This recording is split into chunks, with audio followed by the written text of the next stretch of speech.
Hi, I'm Katelyn from Marathon Handbook, and today we're going to talk about what bad running form looks like from head to toe and how to fix it.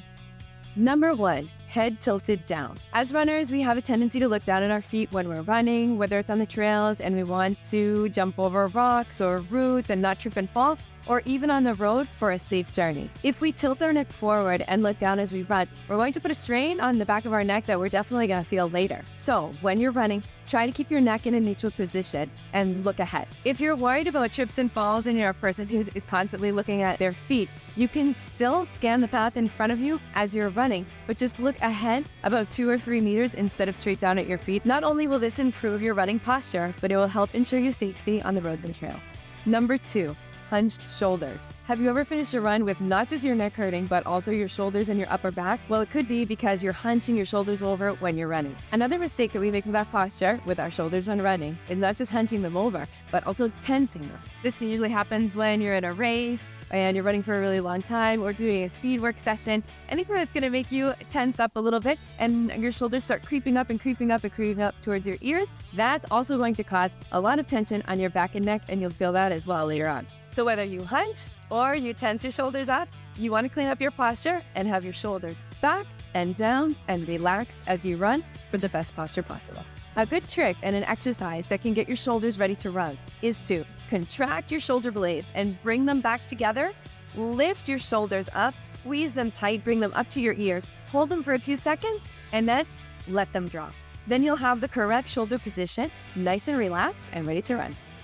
Number 3, an exaggerated arm swing. Now, this is more of a Goldilocks situation because you don't want to have too much of an exaggerated arm swing, yet you don't want to have a very short arm swing. You need to have it just right, and it needs to feel natural. If you swing your arms too much, there's a lot of extra energy that's being wasted there, especially if you allow your arm to fall back behind your body and you unbend your elbow. So you want to make sure that your arm swing is just a very natural back and forth as you run. As you swing your arms back and forth, your wrist should almost graze your rib cage. So you have that nice back and forth motion and your arms aren't falling too far behind or coming too up close to your face. Another common arm swing mistake is that we tend to bring our arms across our body instead of back and forth. So thinking about your wrist grazing your rib cage will also help with this. So you'll kill 2 birds with 1 stone. Think about bringing your arms back and forth and not side to side. Number 4, extended elbows. Continuing with our arm swing, as I mentioned, you don't want your arm swing to fall too far behind or you don't want it to come too close up to your face. So what are we going to think about? Elbows bent at 90 degrees. If your elbows are bent at 90 degrees, it won't allow you to extend behind your body. And then you're going to have to take extra energy to every time bring your arms back up to their initial position. Number 5, an arched back or a backwards lean.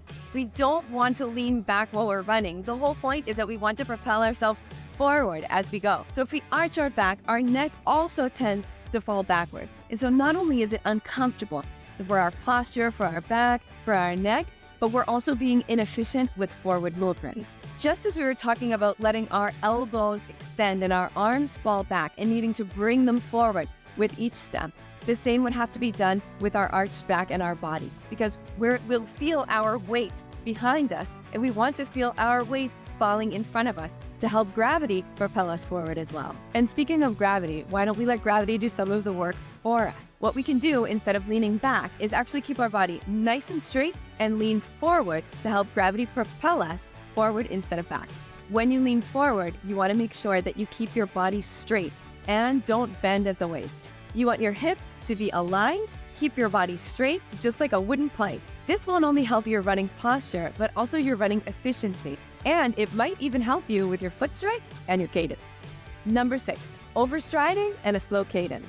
Let's first take a look at our stride. Our stride refers to the correlation between our initial contact with the ground in the first part of the gait cycle and our hips. Overstriding is very common among runners, and it's when our foot's initial contact with the ground is out in front of our bodies instead of aligned. Overstriding is also often accompanied with a heel strike. Ideally, with each step, we want our foot to land under our bodies, under our center of mass, instead of outstretched in front of us. This can help us avoid unnecessary pounding on our joints and bodies and help with our running efficiency in general.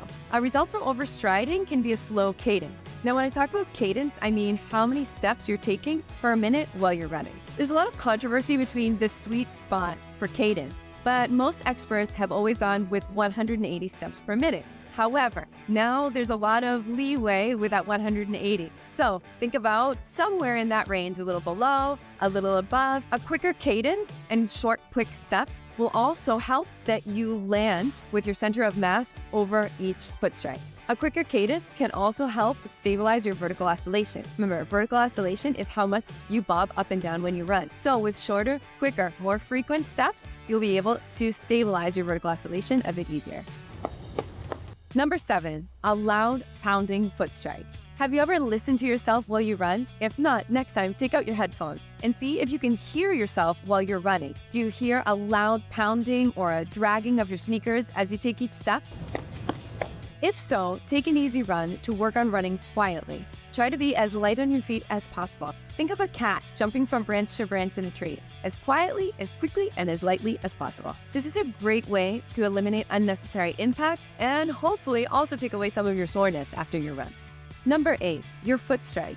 Now, there's a lot of controversy on this topic. Usually heel striking gets a bad rap. Some coaches feel like heel striking is okay as long as the heel strike is below your body, as we spoke about, as your steps need to be under your center of mass. You can land on your forefoot, you can land on your midfoot, you can land on your heel. The most important thing is that the foot strike works for you and that you're not creating unnecessary impact on your joints and your body when you're running. Forefoot striking is often associated with more of a natural gait, like barefoot running. Midfoot striking is somewhere in the middle, and heel striking is usually associated with overstriding. But as I said, the most important thing is to make sure that your foot lands under your center. As a coach and a runner, I tend to lean more towards a midfoot strike because it's somewhere in the middle. You're not on your toes and getting your calves to overwork, and you're not heel striking, so you're not risking yourself to overstriding. But the midfoot strike is somewhere in the middle. Again, kind of a Goldilocks situation. The most important thing is that you find a foot strike that works for you, that can improve your running efficiency. Your foot strike may also change depending on the terrain or depending on the incline.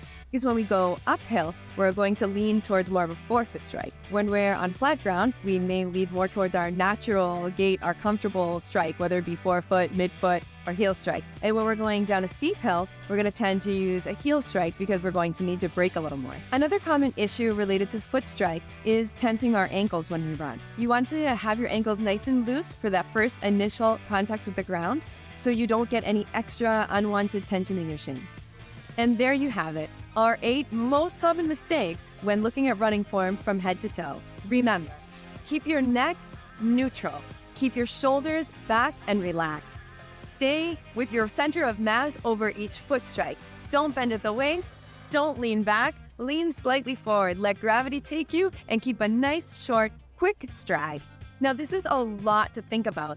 8 different pieces of information to take with you on your runs. So, my best advice would be to think about one thing at a time. Either your neck on one of your easy runs. Think about your arm swing on another run. Think about quickening your cadence and shortening your stride on another one. Because if you try to do everything at once, it's going to be very, very overwhelming. Take each one step by step. Work on them little by little. See where you have strength, see where you have weaknesses. Fix up that running posture and run more efficiently and more comfortably. I hope my tips have helped you. Good luck with your running posture.